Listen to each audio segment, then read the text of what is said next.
नमस्कार मित्रों, स्वागत है आपका मेरे YouTube चैनल शुभम गुरुजी क्लासेस में। मित्रों, एक बार पुनः हाजिर हूँ एक नए वीडियो के साथ, जिसमें मैं आज आपको पढ़ाऊँगा फुटप्रिंट विदाउट फीट का नेक्स्ट पार्ट। आज मित्रों इस लेसन को समाप्त कर देना है, क्योंकि बोर्ड एग्जाम बहुत ही नज़दीक है, उनको ध्यान में रखते हुए। मित्रों, निवेदन करूँगा, अगर आप मेरे चैनल पर पहली बार विजिट कर रहे हैं तो चैनल को सब्सक्राइब कर दीजिए, अधिक से अधिक शेयर करिए ताकि ज़्यादा से ज़्यादा बच्चे इसका लाभ उठा सकें। तो आइए मित्रों शुरू करते हैं अपनी कहानी। देखिए मित्रों, आज यहाँ से स्टार्ट करना है। मैंने पिछले वीडियो में पढ़ाया था कि which he robbed him all the money he could find, मतलब एक दुकान में जो ग्रिफिन नाम का वैज्ञानिक होता है वो घुस जाता है और वहाँ से उनके कपड़े भी चुरा लेता है, और उसके बाद जो दुकान का मालिक होता है उसको मार कर और फिर क्या करता है, उसकी जो भी उसके दुकान में पैसे होते हैं उसको भी चुरा लेता है। मित्रों आइए देखते हैं नेक्स्ट पार्ट में कैसे क्या है फिर। तो eager to get away from crowded London he took a train to the village of आइपिंग।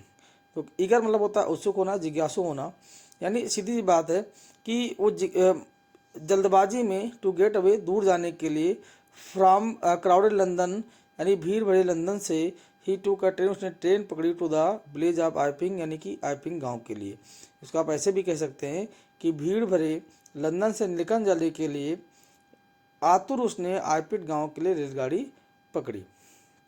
फिर जहां पर he booked 2 rooms at the local inn. उसने क्या किया, देखो इन जो है लिखा हुआ है INN, इसका मतलब सराय होता है, यानी स्थानीय सराय में उसने 2 कमरों की क्या की व्यवस्था की, बुक कर लिया उसको, भाई अग्रिम व्यवस्था कर ली। बुक कभी तभी करते हैं जब हम कोई चीज़ पहले से ही व्यवस्थित कर लेते हैं। तो यहाँ बताया गया कि उसने 2 कमरों की अग्रिम व्यवस्था कर ली।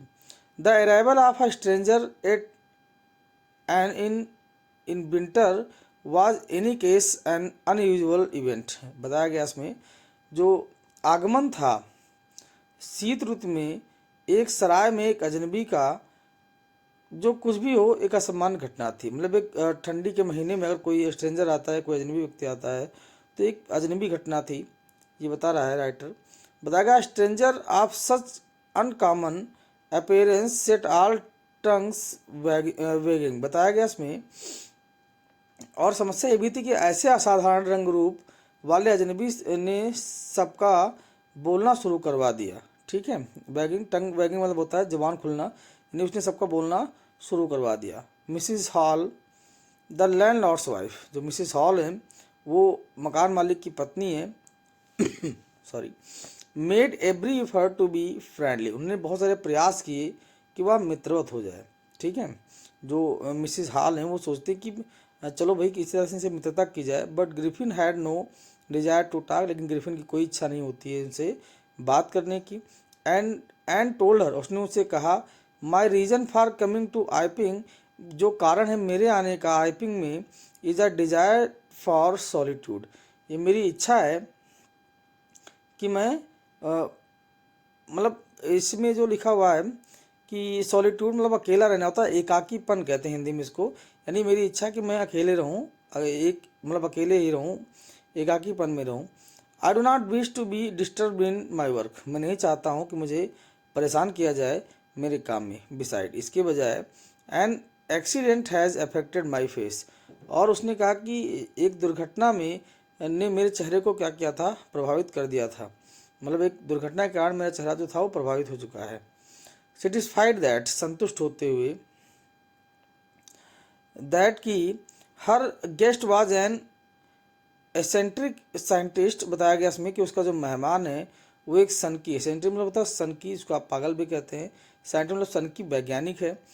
And in view of excuse his strange habit and irritable temper. बताया गया इसमें, sorry, and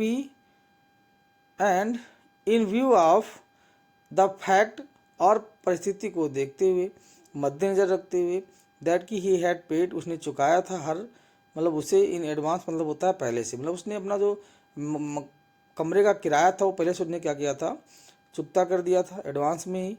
Mrs Hall was prepared, Mrs Hall जो थी वो तैयार थी, to excuse his strange habit, मतलब माफ़ कर देने के लिए उसकी अजनबी हरकतों को, एंड इरिटेबल टेम्पर, और उसका जो क्रोधी स्वभाव था उसको भी माफ़ कर देने के लिए क्या थी, वे तैयार थी। बट लेकिन the stolen money did not last long. बताया गया इसमें लेकिन चोरी किया गया धन अधिक दिनों तक नहीं चला। And presently Griffin had to admit that he had no more ready cash. बताया गया इसमें और ग्रिफिन को स्वीकार करना पड़ा कि उसके पास खर्च करने के लिए और अधिक धन या नकदी तैयार नहीं थी। बताया गया इसमें ही प्रिटेंडेड, उसने दिखावा किया, हाउएवर, इस प्रकार से, मतलब दिखावा करना या ढोंग किया उसने, दैट की he was expecting a cheque to arrive at any moment.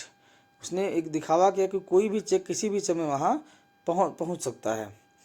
Shortly, शीघ्र ही, आफ्टरवर्ड्स, इसके बाद अ क्यूरियस एपिसोड एक्योर्ड, मतलब एक विचित्र घटना घटी। क्यूरियस मतलब होता है विचित्र, एपिसोड मतलब घटना यहाँ होगी, एक्योर्ड मतलब होता है अब यहाँ घटना हो गया, यानी कि एक विचित्र जिज्ञासु घटना जो थी वहाँ घटित हुई। Very early in the morning, काफ़ी प्रातः ही सुबह सुबह, a clergyman and his wife were awakened by noise in the study. बताया गया इसमें कि प्रातःकाल बहुत जल्दी एक पादरी और उसकी पत्नी अध्ययन कक्ष में हो रहे शोर से जग गए। अवेकेन मतलब जग जाना होता है, नॉइज मतलब होता है आवाज़ से, शोर से, ठीक है। इन द स्टडी मतलब जो अध्यापन कक्ष है, अध्ययन कक्ष जिसमें पढ़ाई होती है, वहाँ पर आवाज़ हो रही थी। क्रीपिंग डाउन स्टेयर्स, क्रीपिंग मतलब होता है धीरे धीरे होता है चलना, मतलब धीरे धीरे चलते हुए, डाउन मतलब सीढ़ी से नीचे उतरते हुए। They heard the chink of money, मतलब उन्हें सिक्कों की खनक को सुना। Being taken from a clergyman's desk. बताया गया इसमें कि वो जो क्लेर्जीमैन लिखा हुआ है इसका मतलब होता है पादरी। पादरी जैसे से पैसे के निकालने की आवाज़ सुनी उन्होंने। बताया गया विदाउट मेकिंग एनी नॉइज, बिना आवाज़ किए हुए, चुपचाप, बताया गया बिना कोई शोर किए हुए। And with a poker grasped firmly in his hand, उन्होंने क्या किया, एक धातु से एक छड़ी को बड़े मजबूती से पकड़ रखा था, फर्मली बड़ी मजबूती से, दृढ़ता से पकड़ रखा था। The clergyman flung open the door, और जो पादरी था उसने दरवाज़ा खोल दिया। फ्लंग मतलब तो जल्दी से दरवाज़ा खोला।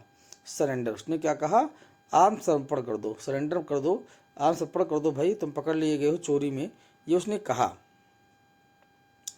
उसके बाद क्या हुआ मित्रों अगले पैराग्राफ में कि देन, तब, टू हिज अमेजमेंट, मतलब उसके आश्चर्य का बताया कि इसमें वो आश्चर्यचकित हो गया। टू हिज अमेजमेंट, अपने आश्चर्यचकितता के साथ, ही रियलाइज, उसको महसूस हुआ, दैट की the room appear to be empty, कि जो कमरा था वो खाली प्रतीत हो रहा था।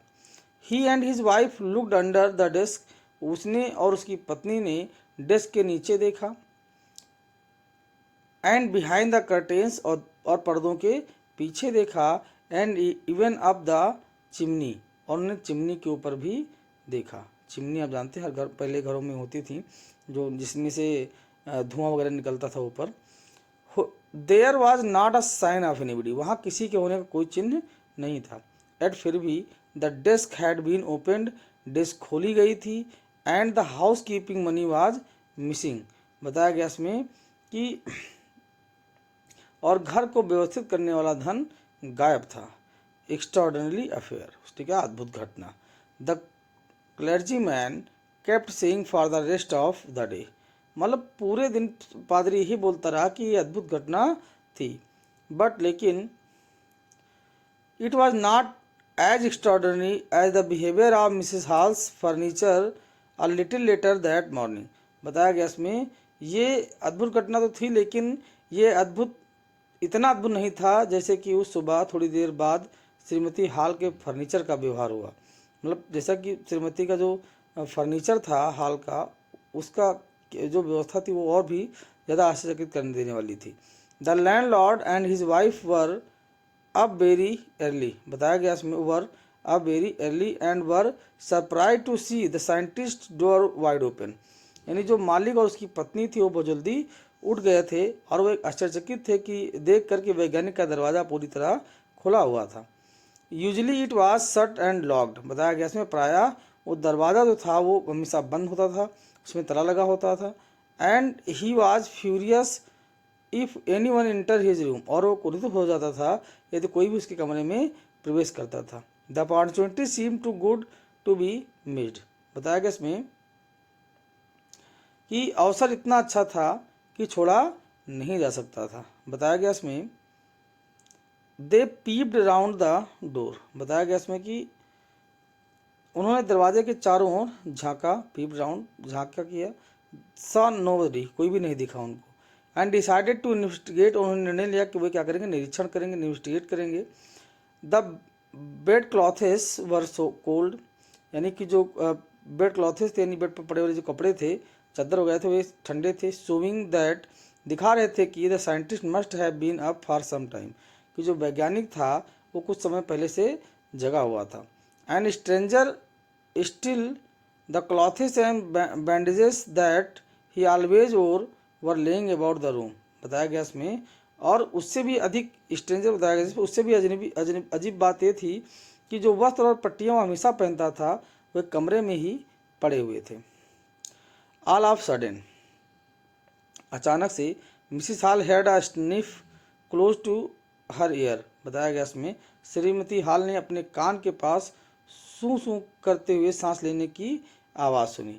अ मोमेंट लेटर, एक क्षण बाद, the hat on the bed post levied up, यानी कि जो टोपी थी खंभे पर, जो पड़ी टोपी थी उसने छलांग लगाई। ठीक है, लीप मतलब छलांग लगाना होता है। And dash itself into her face, और बताया गया इसमें, और उसके चेहरे पर कसकर चोट की, मतलब एक टोपी अचानक से उड़ी और उसके चेहरे पर आके टकरा गई। Then the bedroom chair became alive, उसके बाद क्या हुआ, जो शयन कक्ष की कुर्सी थी वो जीवंत हो गई, मतलब वो हिलने डुलने लगी। Springing into the air it charged straight at her legs foremost. बताया गया इसमें एज, हाँ देखो लेग फॉरमोस्ट बताया गया इसमें कि हवा में तेजी से उछलते हुए उसने उस पर सीधे धावा बोल दिया, सर्वप्रथम पैरों पर, मतलब उसके पैरों पर, फॉरमोस्ट मतलब पैरों के अग्रभाग पर। As she and her husband turn away in terror, जैसा कि उसके वह और उसके जो पति थे टर्न अवे मतलब वहाँ से वे भागे, वापस हुए, इन टेरर मतलब भय में। The extraordinary chair pushed them both out of the room, तो जो अद्भुत कुर्सी थी उसने उन दोनों को कमरे से बाहर ढकेल दिया। ठीक है, and then appear to slam and lock the door after them, और उसके बाद उन्हें दरवाजे को ऊंची आवाज़ के साथ जोर से बंद करने के लिए, उस पर ताला लगाने के लिए प्रकट हुई। ठीक है, यानी कि उसमें साथ ही में बताया गया है the extraordinary chair pushed them both out, मतलब जो अचानक कुर्सी थी उन दोनों को धकेल दिया उसने कमरे से बाहर। ठीक है, एंड देन अपेयर्ड, और फिर से वे प्रकट हुआ, टू स्लैम एंड लॉक्ड मतलब बंद करने के लिए और ताला लगाने के लिए, द डोर दरवाजे पर, आफ्टर देम मतलब उनके बाद, जब वे मकान मालिक और उनकी पत्नी वहाँ से चली गई। बताया गया इसमें अगले पैराग्राफ में बताया जा रहा है कि Mrs hall almost fell down the stairs in hysterics. बताया गया इसमें श्रीमती हॉल उन्माद के दौरे में करीब करीब सीढ़ियों से नीचे गिर गई। हिस्टेरिक मतलब होता जल्दबाजी में, उनको अंदर उन्माद था कि ये सब हो क्या रहा था उनके साथ। She was convinced that the room was haunted by spirits, यानी वो पूरी तरह से मान चुकी थी या पूरी तरह आश्वस्त हो चुकी थी, कन्विंस्ड हो चुकी थी कि कमरे में प्रेत आत्माएं नियमित रूप से आ चुकी थी, या उन्होंने घर बना लिया था अपना, हॉन्टेड लिखा गया इसमें। दैट कि the stranger had somehow caused these to enter into her furniture, और बताया गया इसमें कि जो अजनबी व्यक्ति था उसने किसी तरह से उन्हें उसके फर्नीचर में प्रवेश करवा दिया था, मतलब जो अजनबी व्यक्ति था यानी जो वैज्ञानिक था उसने ही उस फर्नीचर में यानी लकड़ी की उस कुर्सी में उसने उस प्रेत आत्मा को क्या किया था, मतलब उसके अंदर उसने घर बना दिया उसका। My poor mother used to sit in that chair she moaned. बताया गया इसमें उसने थोड़ी बहुत शिकायत की, रोने की आवाज़ में शिकायत की कि बेचारी मेरी माँ उस कुर्सी पर बैठती थी। को दुख हुआ भाई इस बात से। To think it should rise up against me now, जो मतलब ये उसने क्या किया, ये सोचना कि यह अब मेरे विरुद्ध ऊपर उठेगी, मतलब ये सोचना भी मेरे लिए कितना कठिन है कि वही कुर्सी अब मेरे विरोध में मेरे ऊपर उठ गई। The feeling among the neighbours was that the trouble was caused by witchcraft। बताया गया इसमें द फीलिंग, जो पड़ोसियों के मध्य भावना थी कि यह परेशानी जादू टोने के कारण उत्पन्न हुई थी। बताया गया इसमें कि बट लेकिन विच क्राफ्ट मतलब जादू टोना ही होता है, बाई विच क्राफ्ट मतलब जादू टोना करने वाला आदमी यानी जादूगर। बट लेकिन witchcraft are not when news of the burglary at the clergyman's home became known. बताया गया इसमें लेकिन वहाँ पता चल गया कि ये जादू टोने की बात नहीं थी जब पादरी के घर चोरी की सूचना का पता चला। बताया गया इसमें कि the strange scientist was strongly suspected of having had a hand in it. मतलब जो अजनबी साइंटिस्ट था यानी जो जादूगर था वो उस पर इसमें हाथ होने का संदेह किया गया। बताया गया इसमें कि सस्पेशन संदेह था ग्रू मतलब और भी बढ़ा, इवन स्ट्रॉन्गर वो मतलब बढ़ता ही गया और मजबूत हो गया। When he suddenly produced some ready cash, जब उसने दिखाया तुरंत का तैयार किया हुआ धन। दाव यद्यप he had admitted not long before that he had no money, जैसा कि उसने पहले कुछ ही समय पहले कहा था कि उसके पास अत्यधिक धन नहीं है। कुछ ही समय उसने पहले कहा था कि उसके पास अधिक धन नहीं है, फिर भी उसने धन दिखाया। तो ये थोड़ा और भी शंका उनके अंदर बनी कि हाँ भाई ये अजनबी जो व्यक्ति है इसी ने कुछ गड़बड़ किया है। The village constable was secretly sent for, मतलब जो गांव का कांस्टेबल था, पुलिस अधिकारी था, उसको चुपके से भेजा गया, इसके लिए भेजा गया कि यानी गुप्त रूप से बुलाया गया उसको।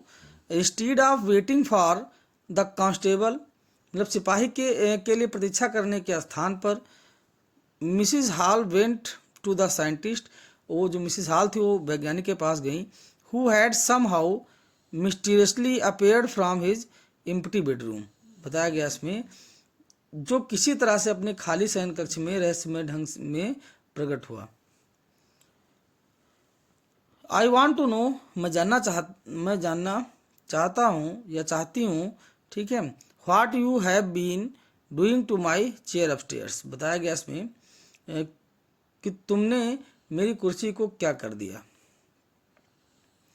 सी डिमांडेड, उन्होंने मांग की। And I want to know how it is you came out of an empty room and how you entered a locked room. बताया गया इसमें एंड आई वांट, अब जो वैज्ञानिक था वो कहता है लेकिन मैं चाहता हूँ टू नो जानना, यानी मैं जानना चाहता हूँ हाउ इट इज यू कि कैसे तुम के मतलब आए out of an empty room, मतलब किसी खाली कमरे में आप कैसे आ गए, ठीक है। And how you entered a locked room, और कैसे आपने एक लॉक्ड रूम में प्रवेश कर लिया, मतलब एक ऐसा कमरा इसमें ताला लगा हुआ था उसमें आपने प्रवेश कर लिया, कैसे संभव हुआ, मतलब उसने भी उनसे मांग किया। बताया गया इसमें scientist was always quick tempered, यानी जो साइंटिस्ट था वो हमेशा तुक मिजाज का था, मतलब उसमें कुछ ना कुछ तुक निकाला करता था। बताया गया इसमें नाउ ही बिकेम फ्यूरियस, अब वो क्रोधित हो गया। यू डोंट अंडरस्टैंड हु और व्हाट आई एम, तुम शायद समझ नहीं रही हो कि मैं कौन हूँ, ठीक है, और मैं क्या कर सकता हूँ। ही सॉर्ट ऑफ चिल्लाया। Very well I will show you, ठीक है। उसने कहा ठीक है मैं तुम्हें दिखाता हूँ, ठीक है, या मैं तुम्हें दिखा दूंगा। फिर क्या हुआ, सडनली ही through the bandages whiskers spectacles and even nose. बताया गया इसमें अचानक से उसने फेंक दिया बैंडेजेस, मतलब जो पट्टी बांध रखी उसको भेज दिया। विस्कर्स जो उसने नकली गलमच्छा वगैरह लगाया था वो भी फेंक दिया, स्पेक्टिकल चश्मे भी फेंक दिए, एंड इवन नो जो प्राय अपनी नाक जो थी नकली उसने लगा रखी थी उसको भी फेंक दिया। It took him only a minute to do this, उसको ये करने में केवल 1 मिनट लगा। The horrified people in the bar found themselves staring at a headless man. बताया गया इसमें कि आतंकित लोगों ने, देखो बार मतलब यहाँ जो होता है मैखाना होता है उसका मतलब, लेकिन यहाँ क्या होगा कि जो आतंकित लोग थे, हेरिफाइड लिखा पीपल, ठीक है, उस मैखाने में, ठीक है, उन लोगों ने अपने आप को एक बिना सर के व्यक्ति को घूरता हुआ पाया। उसने जब सारी चीज हटा दी उसका सर नहीं दिखाई दे रहा था। Mister Jeffers the constable now arrived, अब जो मिस्टर जैफर थे वो जो एक सिपाही थे, कांस्टेबल थे, वो अब पहुंच चुके थे एंड वॉज क्वाइट सरप्राइज, वो काफ़ी आश्चर्यचकित हुए टू फाइंड, ये देख कर दैट कि he had to arrest a man, वो उसको अरेस्ट करना पड़ेगा एक ऐसे व्यक्ति को विदाउट हेड, जिसके पास सर ही नहीं है। बट लेकिन Jaffers was not easily prevented from doing his duty, लेकिन जो जैफर थे वो अपना कर्तव्य करने से सरलता को मतलब अपना कर्तव्य करने से उनकी सरलता से कोई उनको नहीं रोका गया था। बताया गया इसमें, if a magistrates warrant ordered a person arrest, मतलब अगर जिलाधिकारी का वारंट है, मजिस्ट्रेट का वारंट है, तो उन्होंने एक व्यक्ति की गिरफ्तारी का आदेश दिया तो उसको उनको गिरफ्तार करना ही करना है भाई। बताया गया, the person had to be arrested with or without his head, मतलब चाहे उसके सर हो, मतलब चाहे सर के साथ हो या बिना सर का हो। बताया गया इसमें, there followed a remarkable scene as a policeman tried to get hold of a man who was becoming more and more invisible as he threw off an garment after another। बताया गया। उसके बाद वहाँ एक असाधारण और आश्चर्यजनक दृश्य आया, जैसे सिपाही ने व्यक्ति को काबू में करना चाहा जो अधिक से अधिक अदृश्य होता जा रहा था। जैसे जैसे उसने एक के बाद एक वस्त्र फेंके, मतलब वह अपने वस्त्र फेंक रहा था लगातार। फाइनली अंततः a shirt flew into the air, एक जो शर्ट होए वो हवा में उछली। And the constable found himself, और जो सिपाही था उसने स्वयं को पाया स्ट्रगल में, संघर्ष करते हुए विद समवन, किसी एक के साथ, ही कुड नॉट सी, जिसे वो देख नहीं सकता था, एट ऑल, मतलब जिसे वो पूरी तरह से देख सकता ही नहीं था। ठीक है। बताया गया some people tried to help him, कुछ लोगों ने उसकी मदद करने की कोशिश की, बट लेकिन found themselves hit by blows that seem to come from nowhere, लेकिन उन्होंने सामना किया किसका, केवल मुक्कों का, मतलब ये जो ब्लोज लिखा हुआ है इसका मतलब मुक्का होता है, मुक्कों का उन्होंने सामना किया। टू कम फ्रॉम नॉवेवर, जो कहीं से आ रहे थे, मतलब उनको मुक्का दिखाई नहीं दे रहा कहाँ से लग रहा था उनको। इन द एंड, अंत में जैफर्स वाज नॉक्ड अनकॉन्शियस, जो जैफर था वो गिर गया मूर्छित होकर। As he made a last attempt, जब उसने अंतिम प्रयास किया, to hold on the unseen scientist, मतलब पकड़ने का उस बिना देखे हुए वैज्ञानिक को।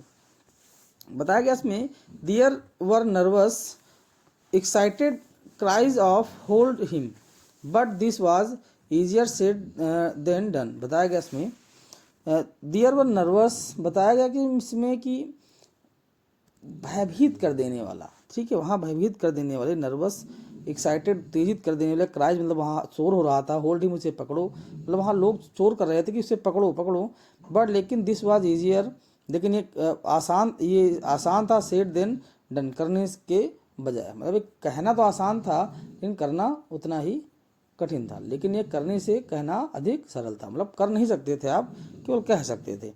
ग्रिफिन हैड सेकन हिमसेल्फ फ्री, नहीं, ग्रिफिन ने अपने आप को मुक्त कर लिया। एंड नो वन न्यू, और कोई नहीं जान पाया, और कोई नहीं जानता था कि वेयर टू ले हैंड्स ऑन हिम, कि उसको कहाँ पकड़ा जाए, मतलब उससे उसके ऊपर हाथ कहाँ रखा जाए, ये कोई नहीं जानता था। इस तरह से मित्रों ये जो कहानी थी ये समाप्त होती है आपकी यहीं पर। H.G. वेल्स ने लिखा है इस कहानी को, इसमें उन्होंने बताया कि किस प्रकार से जो ग्रिफिन है वो लोगों को धोखा देता है और चोरी करते हुए अपने काम को अंजाम देता है, और वही उसकी कमाई होती है मित्रों। तो जिस तरह से आपने मित्रों लेसन को पढ़ा, पूरा लेसन समाप्त हो गया।